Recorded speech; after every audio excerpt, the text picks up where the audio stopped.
Hello बच्चों, good evening. और मेरा नाम है सुशील एंथोनी और मेरा channel Anthony biology tutorials for class 11 and 12। और बच्चों, ये जो मेरा चैनल है ये आपको 11th और 12th की बोर्ड की तैयारियों को कराता है। Not only for your board, मगर ये आपके लिए नीट की भी प्रिपरेशन कराता है। ठीक है, आज की डेट में आप जानते हैं कि नीट के ही रिज़ल्ट के द्वारा मोस्ट ऑफ द सिलेक्शंस, चाहे वो एमबीबीएस के लिए हो, चाहे वो आयुष के लिए हो, चाहे वो बीएससी नर्सिंग के लिए हो, मोस्टली जो एडमिशन्स होते हैं वो आजकल नीट के एग्ज़ाम से होते हैं। तो आप इसको एज अ बोर्ड के लिए भी तैयार हो जाएंगे। और ये जो चैप्टर्स हम आपको पढ़ाते हैं, ये चैप्टर्स बोर्ड की तैयारी के साथ साथ आपको कॉम्पिटिटिव परीक्षाओं के लिए भी तैयारी कराता है बायोलॉजी पार्ट का।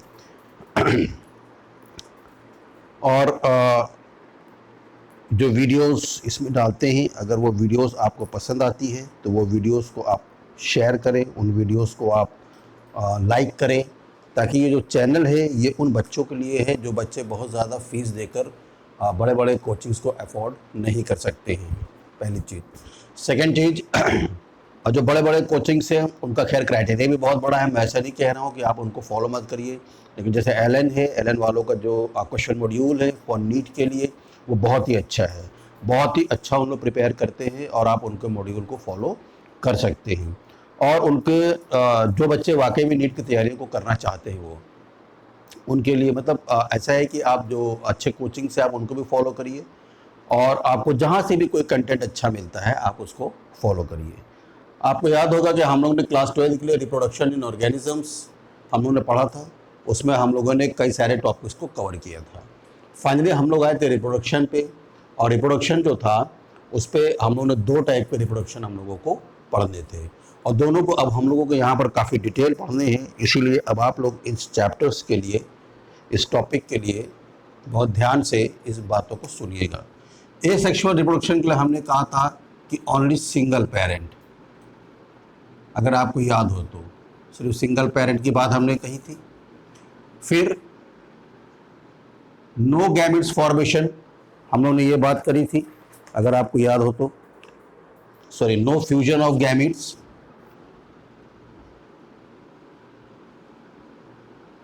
गैमेट्स यानी बोलने से मेल गैमेट और फीमेल गैमेट का कोई फ्यूजन नहीं था। तीसरा हम लोगों ने इसका एक्सेप्शन पढ़ा था, उस एक्सेप्शन पर हम लोगों ने क्या पढ़ा था बेटा, पार्थिनोजेनेसिस। ठीक है, इसको अभी आपको मैं समझाऊंगा कि पार्थिनोजेनेसिस क्या होता है, because this is very important topic for board also and very very important topic for this for NEET, क्योंकि ये हर साल इस पर कुछ ना कुछ क्वेश्चंस घुमा फिरा के वो पूछते हैं। बायसेक्सुअल में हमने क्या कहा था, टू पेरेंट्स, दो पेरेंट्स का मिलना जरूरी है, मेल एंड फीमेल का, उन दोनों को गैमेट मिलना जरूरी है। यहाँ पर तो फ्यूजन ऑफ गैमेट्स होगा ही, क्योंकि दो पेरेंट्स से बिना उसके होगा नहीं। लेकिन इसमें भी एक एक्सेप्शन था, उस एक्सेप्शन पे हम लोगों ने क्या पढ़ा था, that was the tape warm, that was the tape warm. क्या था ये टेप वॉर्म? Is hermaphrodite.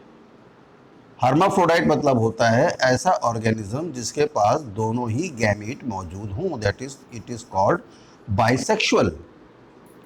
ठीक है, लेकिन टेपवॉर्म मोस्टली जो रहता है वो ह्यूमन के इंटेस्टाइन में रहता है, गैस्ट्रो इंटेस्टाइनल ट्रैक्ट में रहता है। तो ऐसा तो नहीं है कि वो बाहर निकल के आएगा, रिप्रोड्यूस करेगा, फिर अंदर चला जाएगा, ऐसा नहीं है। वो अंदर अपने उसके अंदर मौजूद मेल और फीमेल गैमेट्स दोनों को फ्यूज़ करा लेता है और एक नया टेपवॉर्म बना लेता है। इतनी हमारी बात हो गई थी और ये आपके रिविजन के लिए था। चलिए अब हम लोग बात करते हैं पार्थिनोजेनेसिस की, फिर हम लोग ए सेक्सुअल बाइसेक्सुअल को डिटेल पढ़ेंगे, उनके टाइप्स को पढ़ेंगे। चलिए, जिसको मैं हटा रहा हूं अभी ना, ए सेक्सुअल रिप्रोडक्शन में हम लोग ने बेटा पार्थिनोजेनेसिस पढ़ा था। पार्थिनोजेनेसिस मतलब होता है कि रिप्रोडक्शन, एक मिनट, या फॉर्मेशन, रिप्रोडक्शन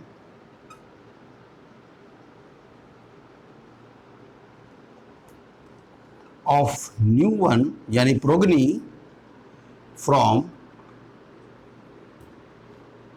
अनफर्टिलाइज्ड गैमिट्स, हमने ये चीज पढ़ी थी।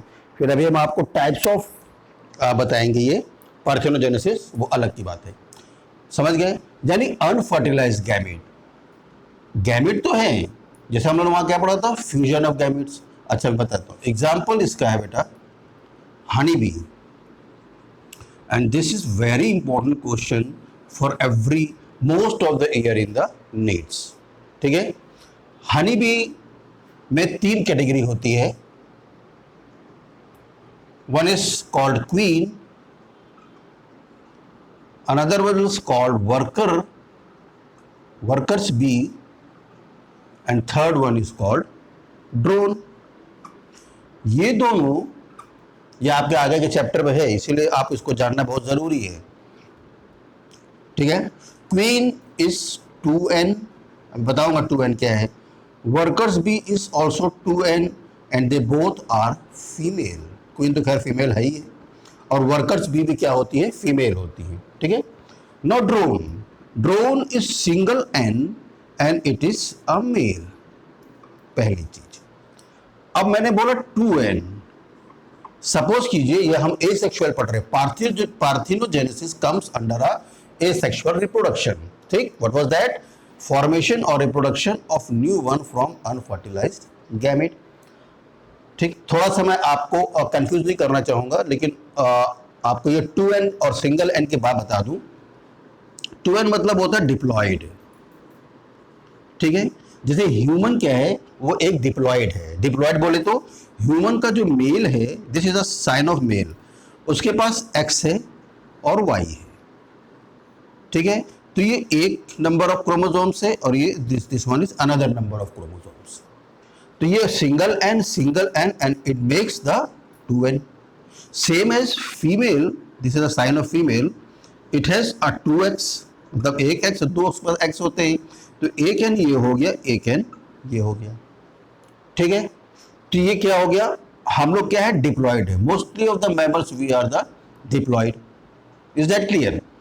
इसको बोलते हैं 2n। यानी इसका मतलब ये हुआ कि जो क्वीन है और जो वर्कर्स भी हैं, इनके पास 2 गैमेट्स हैं, दोनों के पास, दोनों के पास मेल प्लस फीमेल गैमेट्स हैं। इतनी बात से तो ये आप क्लियर हो गए, ठीक है, डिप्लॉयड, इज दैट क्लियर। उसके बाद जब फ्यूजन होता है बेटा, तो हम इस गैमेट्स को फॉर्म्ड करते हैं, एक्स वाई अलग अलग करेंगे, इस एक्स एक्स को अलग अलग करेंगे, हालांकि इसको एक ही मान लेते हैं, लेकिन चलो हम 2 लिख रहे हैं। मान लो ये इससे फ्यूज किया और ये इस, ऐसे चांसेस है। अब ये दोनों एक्स एक्स मिलेंगे तो लड़की हो जाएगी, ये दोनों एक्स एक्स फ्यूज कर जाएंगे तो लड़की हो जाएगी। ये एक्स, ये वाई और ये एक्स फ्यूज कर सकते हैं, ये वाई और ये एक्स फ्यूज कर सकते हैं, यानी 50-50% चांसेस होता है मेल और फीमेल बनने में, पहली चीज। सेकेंड चीज, अब ये गैमीट का जो फॉर्मेशन है, इसको सेक्स क्रोमोसोम्स भी बोलते हैं। X why the sex chromosomes, x x is sex chromosomes for the female, ठीक है। अब 2 वर्ड आप आगे चल के सुनेंगे, एक वर्ड होता है मियोसिस और एक वर्ड होता है माइटोसिस, ठीक है। मियोसिस इज अ रिडक्शनल, यानी रिड्यूस होता है, रिडक्शनल, एंड माइटोसिस जो है इट इज एडिशनल। भैया वो कैसे, इसको मिटाते हैं, धीरे धीरे समझते जाइए, ठीक है। मियोसिस यानी अगर ये x और y एक मेल के पास है और फीमेल के पास ये XX है, तो मियोसिस मतलब रेड्यूस्ड, यानी ये 2n which is called diploid cells, ये x क्या हो जाएगा, अलग होगा, ये y क्या हो जाएगा, अलग हो जाएगा। इसके बहुत सारे प्रोसेस है, ये सेल फेज में हम पढ़ेंगे, ठीक है, कैसे अलग होता है। बहुत वेरी मतलब उतना क्रिटिकल नहीं है, लेकिन समझाएंगे तो समझ जाएंगे। Now this 2n is become haploid, now this is single n, this is single n, getting my point. Same as here, x and x इसका क्या हो जाएगा, मियोसिस हो जाएगा, रिडक्शन हो जाएगा, ठीक है। ये होना बहुत इंपॉर्टेंट है जब हम सेक्सुअल रिप्रोडक्शन कर रहे हैं तो, लेकिन बात हो रही है सेक्सुअल की, तो हम इसको की घुस कर रहे हैं, क्योंकि यहाँ मुझे इस 2n और इस 2n को आपको डिस्क्राइब करना पड़ेगा। आई think this is clear for you. If any question you could ask in a comment section. So could I rub this? चल, इतनी बात तो तुम्हें समझ में आ गई. ठीक है, तो यानी क्वीन और वर्कर बी के पास बेटा 2n है, मेल और फीमेल दोनों गैमेट से. होता क्या है, ये जो क्वीन है, ये क्वीन मेटिंग करने के लिए फ्लाई करती है, and this fly is called nuptial flight. तुम कुछ भी प्रोनाउंस कर लो, nuptial fly. And when queen is flying for the reproduction या mating, actually not for reproduction, mating, ये मेटिंग फ्लाई है, this is a mating fly यानी उड़ना. ठीक है, तो इसके पीछे पीछे ड्रोन भाई मेल और फीमेल ही करेंगे. Is that clear? तो ये मेल जो ड्रोन है, ये और ये दोनों क्या हो जाते हैं, मेट करते हैं. यानी मेल अपना जो स्पर्म होता है वो फीमेल के अंदर इंजेक्ट कर देता है. ठीक है, डाल दिया. डालने के बाद चूंकि ये this drone is single and, यानी ये पहले से हैप्लॉइड है, तो अब इस पे मेरा एक क्वेश्चन होगा, पहले आप समझ लीजिए. उस क्वेश्चन को आप कमेंट सेक्शन में डाल के मेरे से आंसर दीजिएगा. Getting the point of diploid and haploid. अब यहाँ मीटिंग हो गई, ड्रोन ने अपने स्पर्म को क्वीन के अंदर इंजेक्ट कर दिया. ठीक है, now what she has its n plus n. Is that clear? यानी कि अंदर डालने मतलब ये कि ओवा इसके पास है ना, प्लस स्पर्म आ गया इसके पास, और उसने क्या कर दिया, स्टोर किया. अब स्टोर करने के बाद जब तक उसके पास ओवा रहा, प्लस जितने स्पर्म्स थे, उस स्पर्म्स से इसने क्या किया, अपने लिए बीज को बनाना शुरू किया. This will be called a sexual reproduction. ठीक है, दो गैमेट यहाँ पर फ्यूज हुए हैं, मेल और फीमेल गैमेट फ्यूज हुए हैं. मेरे ख्याल से ये बात क्लियर है. और जितने भी, अच्छा, ये जो ओवा प्लस स्पर्म बन रहे हैं यानी n प्लस n जो बन रहे हैं, ये क्या बन रहे हैं, 2n बन रहे हैं. और 2n हमेशा हनी बी में कौन होता है, फीमेल्स होती हैं. क्वीन तो खैर रानी है ही है. वर्कर्स भी are all female but they are sterile. Sterile means होता है कि ये इनके अंदर बच्चा पैदा करने की क्षमता नहीं है. ये ड्रोन मेटिंग के बाद मर जाता है. बाकी जो बचे कुछ ड्रोन है वो छत्ते में वापस आने की कोशिश करते हैं, लेकिन बेटा छत्ते में वापस आने के लिए उनको वर्कर्स भी उनके अपने घर में घुसने देती नहीं, डंडा मार के लात मार के भगा देती है उनको. फाइनली उनको मरना ही होता है, क्योंकि उनको खाना मतलब वो अपने से कुछ कर नहीं सकते. उनको वो सोचते हैं कि हम शहर उसका छत्ते का ही खाना खा ले, जितना भी न्यूट्रिशन उसके अंदर है. फाइनली इनको मरना होता है. खैर एनी हाउ, तो ड्रोन क्या हो गया, समाप्त हो गया. अब जब तक ओवा रहा हनी बी के पास, क्वीन के पास, उसने स्पर्म के साथ n प्लस n करके 2n बनाती रही और फीमेल बनती चली गई. एक पीरियड ऐसा भी आता है जब इस हनी बी के पास, यहां लिखते हैं, जब इस हनी बी के पास स्पर्म खत्म हो जाता है. Now sperm is finished. When sperm is finished then she is having only single and, यानी उसका ओवा क्या है, एक सिंगल एंड बच गया. Is that clear? अभी तक n प्लस n करती रही. अब आप बोलेंगे अभी तक तो आप 2n कह रहे थे, अब आप उसको n बना दिए. अरे बाबा, मैं एक मेल हूं, मेरे पास XY है. आप में मान लीजिए कोई मेल है या कोई फीमेल है जो मेरी वीडियो को देख रहा है, वो फीमेल है. ठीक है, हैं क्या आप डिप्लॉयड, यानी आप 2n हैं. मैं भी 2n हूं, आप भी 2n है. लेकिन जब मैं मेट करूंगा, ठीक है, तो ऐसा थोड़ी कि XY और XX, ये तो ससुरा 4n हो गया. 4n नहीं चाहिए अपने को ना. 4n तो पता नहीं क्या बन जाएगा, 6-7 तो हाथ निकल जाएंगे, 3-4 मुंडी निकल जाएगी. ठीक है, तो अपने को ये नहीं चाहिए. तो इसीलिए मैंने क्या कहता है, यहाँ पर रिडक्शनल मेथड होता है, यानी म्योसिस होता है. ठीक है, यानी एक इसमें से गैमेट अलग होगा n, एक y अलग होगा, इधर से x अलग होगा. फिर जब नई प्रोगनी बनेगी तो उसके पास या तो XX होगा या XY होगा. 2n हो गए. Is that clear? नाउ अब इसके पास अपना ओवा क्या हो गया, फिनिश हो गया. इसके बाद अपना ओवा बेटा खत्म हो गया. अब ओवा खत्म हो गया तो सॉरी क्या बोलते हैं, स्पर्म इसका खत्म हो गया. जितना भी स्पर्म इंजेक्ट किया था वो सारे स्पर्म से उसने वर्कर्स भी बना दी. क्वीन तो एक ही होती, वर्कर्स भी तो हजारों सैकड़ों होती है. अब उसके पास सिंगल क्या बच गया, ओवा बच गया. अब ये इस ओवा को भी क्या करेगी, रिप्रोड्यूस करेगी, और ओवा को अनफर्टिलाइज्ड इस n को जब वो रिप्रोड्यूस करेगी तो यहाँ पर जो बनेगा, क्या बनेगा, सिंगल n किसके पास था, ड्रोन के पास क्या बनेगा, drone. Drone is always haploid, queen and worker bee is always diploid.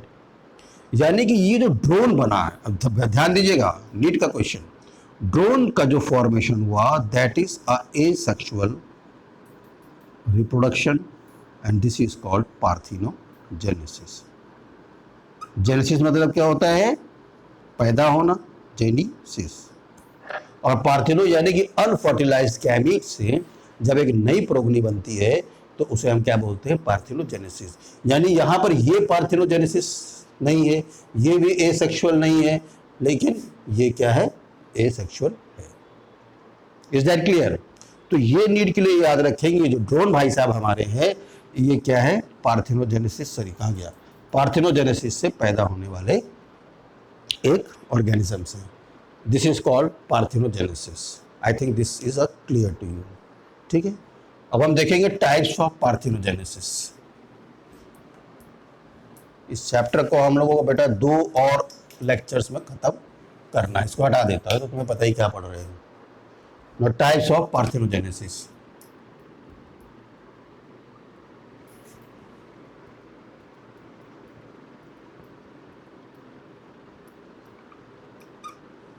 यानी कि ए सेक्सुअल रिप्रोडक्शन के क्या टाइप्स होते हैं। ठीक है, देखो भैया, बहुत रेयर है पार्थिनोजेनेसिस जो है ये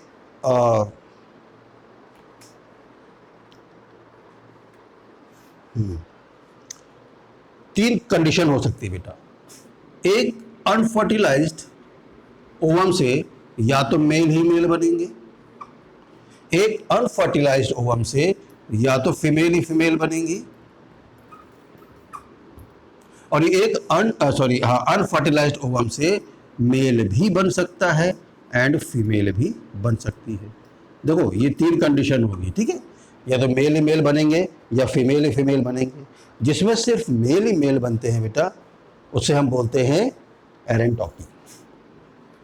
this word is called arrhenotoky. ठीक है, इसको याद रखिए, this is NEET question of the NEET.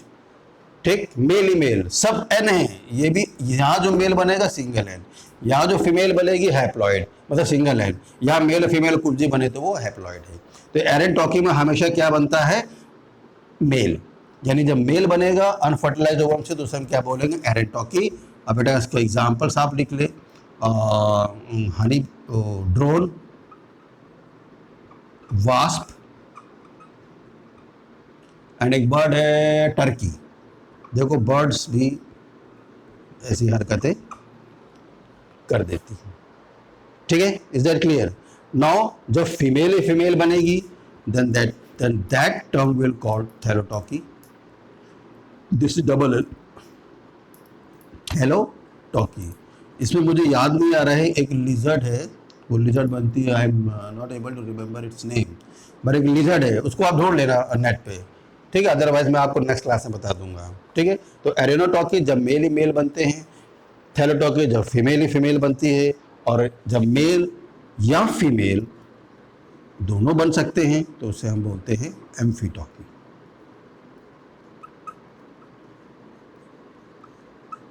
इसका एग्जाम्पल मुझे मालूम नहीं है, मैं ढूंढ के आपको बताऊंगा। Is that clear? इसको आप नोट डाउन कर लीजिए, साथ साथ में चलेगी बेटा, तभी आप स्पीड को पकड़ पाएंगे। जरा सा आप भटके तो सब कहानी गड़बड़ हो जाएगी। सो this is the story of parthenogenesis. ये अभी हमें और आगे काम आएगी जब हम चैप्टर 5th या 6th है उसको पढ़ेंगे तब। ठीक है, note down please.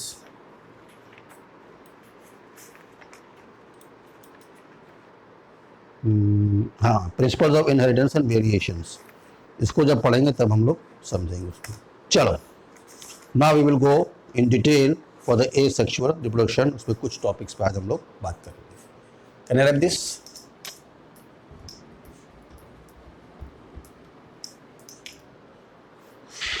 Now asexual reproductions. Asexual reproduction. इसके बाद सेक्सुअल रिप्रोडक्शन करेंगे। ठीक है, एसेक्सुअल रिप्रोडक्शन के टाइप्स हैं बेटा। नंबर 1 इज बाइनरी फिशन जो आप बहुत 7th 8th से पढ़ते चले आ रहे हैं। Then next one is budding, ठीक है, आप बीबी,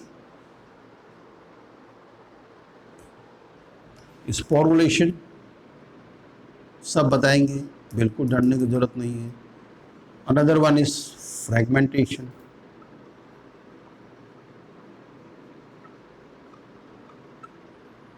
एंड वेजिटेटिव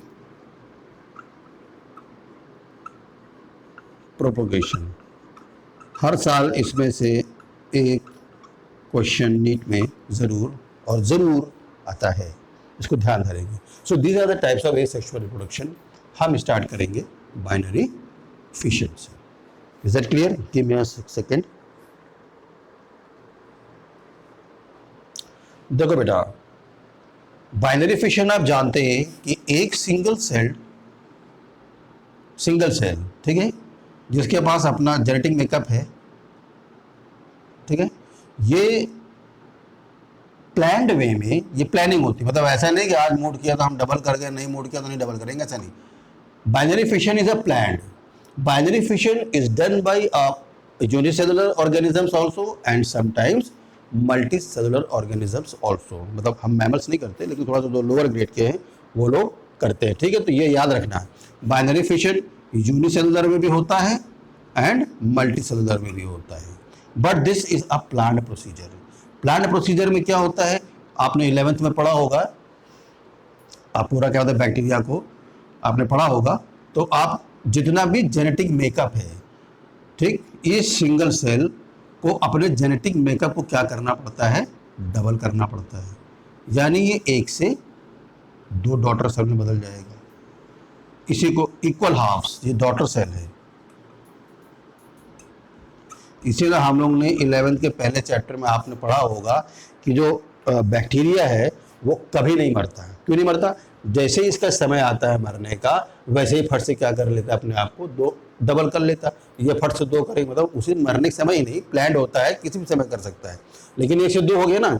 अब ये सिंगल सेल, इसके पास सब कुछ तो सिंगल है, इसके पास सब कुछ तो सिंगल है। यानी कि अगर ये एक अमीबा होगा तो ये फट से 2 अमीबा बना देगा, 2 अमीबा फट से 4 अमीबा बना देंगे, ये फट से 4 अमीबा बना देंगे, ठीक है। That is unicellular. इसे हम बोलते हैं binary fission. Is that clear?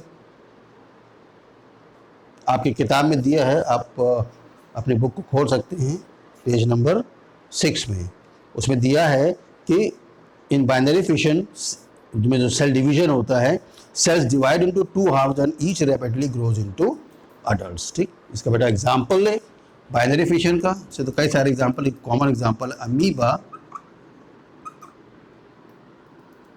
मेरा बी थोड़ा सा क्रिटिकल है ना, एंड पैरामीशियम, ठीक है। अमीबा और पैरामीशियम इसका एग्जाम्पल है, ठीक है। अब देखो यहां पर 2, जब भी बाइनरी फिशन होता है, जो ट्रू एंड फॉल्स मांगता है नीट में, बाइनरी फिशन इज ऑलवेज क्या बनाता है, 2 इक्वल डिवीजन, 2 बराबर, यानी कि जितना बड़ा ये है उतना ही बड़ा ये 2 भी बनेगा। मगर अब बाइनरी फिशन के हमें 2-3 टाइप पढ़ना, बहुत सिंपल है, कोई मतलब बहुत कठिन बात नहीं है उसके लिए। शैल आई रैप दिस? चलो रब करते हैं। चूंकि मेरा ये बोर्ड वो नहीं है कंप्यूटराइज्ड, इसलिए मुझे मिटाना ही पड़ेगा बार बार। Okay, now types. टाइप्स किसके बाबा? बाइनरी फिशन के, ठीक है। Types of binary fission. देखो बाइनरी फिशन बेटा 3 टाइप से हो सकता है। एक तो सिंपल, ठीक है, एक है लॉन्गिट्यूडनल,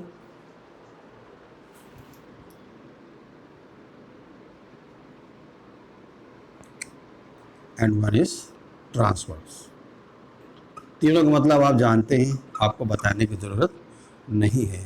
थोड़ा सा मैं बताता हूँ। सिंपल बाइनरी फिशन ये है, यानी कि एक सेल फट से 2 डॉटर सेल में कन्वर्ट हो गया, इसे हम बोलते हैं सिंपल बाइनरी फिशन। ना लॉन्गिट्यूडनल, लॉन्गिट्यूडनल इज यूग्लिना। इसका एग्जांपल लिख लीजिए। देखो बाइनरी फिशन ये भी है बेटा, अगर बाइनरी फिशन में आपको अमीबा, पैरामीशियम वो सब देंगे, यूग्लिना भी देंगे, that is also correct.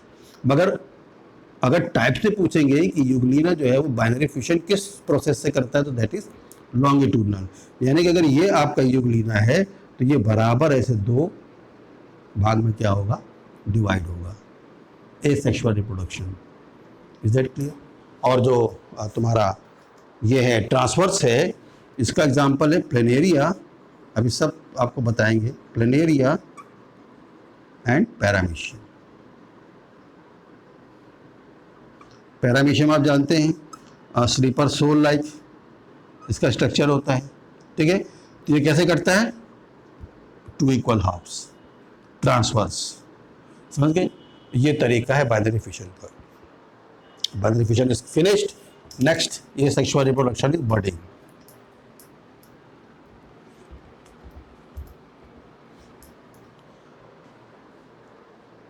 Budding, अब बडिंग जो तुम समझ ही रहे हो, बडिंग दो टाइप का होता है, one is internal budding and one is external budding. ठीक है, तुमने एक ऑर्गेनिज्म से सुना होगा, हाइड्रा, हाँ, एक्सटर्नल में। एग्जाम्पल हाइड्रा आपकी बुक में दिया हुआ, एनसीईआरटी में पेज नंबर 6 या 7 में दिया है, हाँ पेज नंबर 7 में, ठीक है, सॉरी 6 में, आप उसे देख सकते हैं। हाइड्रा, हाइड्रा कुछ जो रहता है वो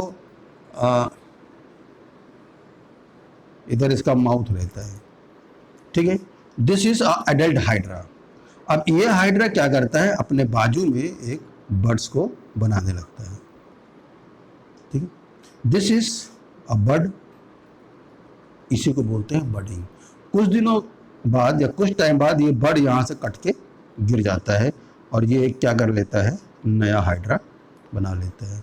ये बर्ड तो आपको दिख रहा है, ये बर्ड तो आपको दिख रहा है, दिख रहा है, इसीलिए ये क्या है, external budding.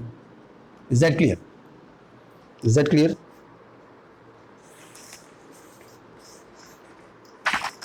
So one example is hydra.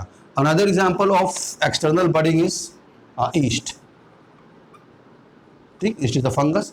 अब यहाँ पर देखिए ये एक सेल है, अब इसके ऊपर ग्रो करता जा रहा है, ये एक, ये एक, ये एक और ये एक, ठीक है, ये इसका डीएनए है, ठीक है। फिर कुछ दिनों बाद ये कट के इधर गिर जाएगा, ये एक नया एडल्ट में बन जाएगा, सॉरी एक नए ईस्ट में बन जाएगा। इस तरीके से करके बडिंग करते रहेंगे। ये हमें दिख रहा है, ये हमें दिख रहा है, इसीलिए external budding. For example of क्या बोलते हैं, external budding is hydra and east. इसको क्या बोलते हैं, सैक्रोमाइसिस। अरे बाबा बड़ी काम की चीज़ है ये, सैक्रोमाइसिस सर्विसी, स्पेलिंग चेक कर लेना भाई, ठीक है। इसको सैक्रोमाइसिस सर्विसी बोलते हैं। कई तरीके की ईस्ट है, बीवर्स ईस्ट अलग है, एल्कोहल बनाने के लिए ईस्ट हम लोग अलग मिलाते हैं, ठीक है। These are the organisms. Is that clear? So this is a external budding. Example are hydra and yeast. Okay, अब आ जाइए इंटरनल पे। पेज नंबर आप अपने एनसीईआरटी का भैया खोल लो, क्योंकि ऐसे समझ में आता नहीं है आप लोगों को। Here it is page number 6, sorry page number 6, ठीक है, पेज नंबर 6 पे आ जाइए आप लोग। अब पेज नंबर 6 पे आप फिगर ए पे आइए, पेज नंबर 6 पे फिगर ए पे हम इंटरनल की बात करें, है बडिंग।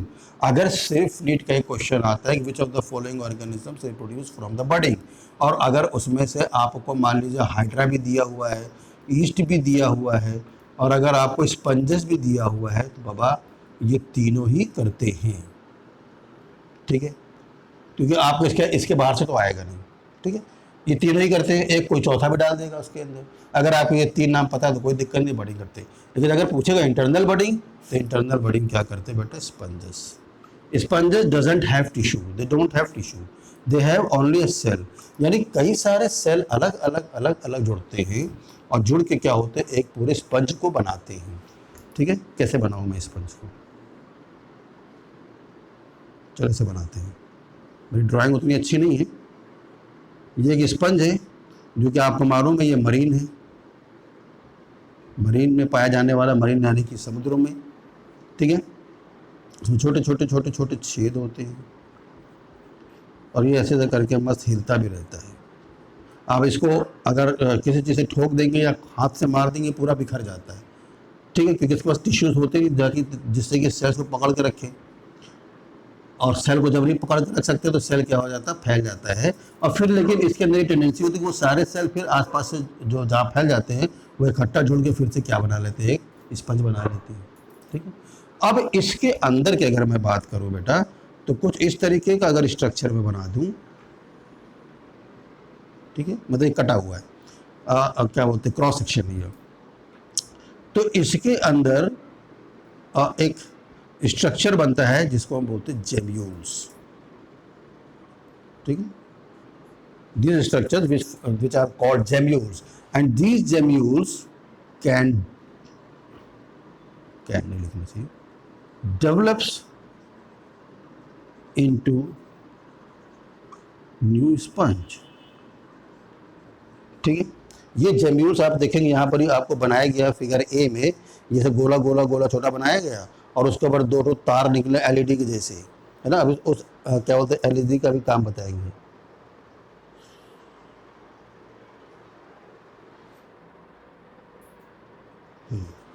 ठीक है, तो जेम्यूल्स, सो जेम्यूल्स जो है ये एक इंटरनल बडिंग है, यानी इस स्पंज के अंदर एक सेल में क्या बन रहा है, जेम्यूल्स। इसको आप देख नहीं पाते, हाइड्रा और ईस्ट का तो बाहर बना तो उसको आप देख लेते हैं, तो इसको आप नहीं देख सकते, उसको बोलते हैं जेम्यूल्स।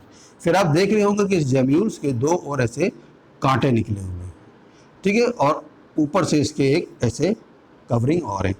ये जो बेटा कांटे निकले, इसका मुझे नाम नहीं याद आ रहा है, मैंने नाम मैं कल बताऊंगा आपको, अगले नेक्स्ट टॉपिक पे जब पढ़ाऊंगा। तो ये एक्चुअली प्रोटेक्टिव कवरिंग है, this is a protective covering. हालांकि इतना आता नहीं है ये नीट में, प्रोटेक्टिव कवरिंग को नहीं पूछा जाता, बस ये पूछा जाता है कि स्पंज जो अगर क्या बोलते हैं एसेक्सुअल रिप्रोडक्शन है तो वो किससे एक नए स्पंज को बनाता है, दैट इज कॉल्ड जेम्यूल्स। ये फिगर टाइप का क्वेश्चन आता है, उसको दिखा देते हैं, उसमें मार्क कर देते हैं, आपको जेम्यूल्स लिखना है उसके ऊपर, ठीक है। ये क्या है, प्रोटेक्टिव कवरिंग, यानी कि कभी अगर इस सेल को, जो स्पंज का सेल अगर इसको तोड़ा जाए तो ये क्या करता है, ये इसको बचाता है। मतलब हथौड़े से तो आप समुद्र के अंदर घुस के नहीं तोड़ सकते ना किसी फिश ने मार दिया, कोई जो अंदर वो जाते हैं खोज करने के लिए, उन्होंने मार दिया, फूट फाट गया, अब बहुत दूर दूर तक सेल बिखर गए, यहाँ बिखर गया, कोई यहाँ बिखर गया, कोई यहाँ बिखर गया, तो ये सब एक नए नए स्पंज में क्या कर लेंगे, अपने आप को डेवलप कर लेंगे, ठीक है। Second one is budding. बाकी नेक्स्ट टॉपिक हम लोग कल पढ़ेंगे।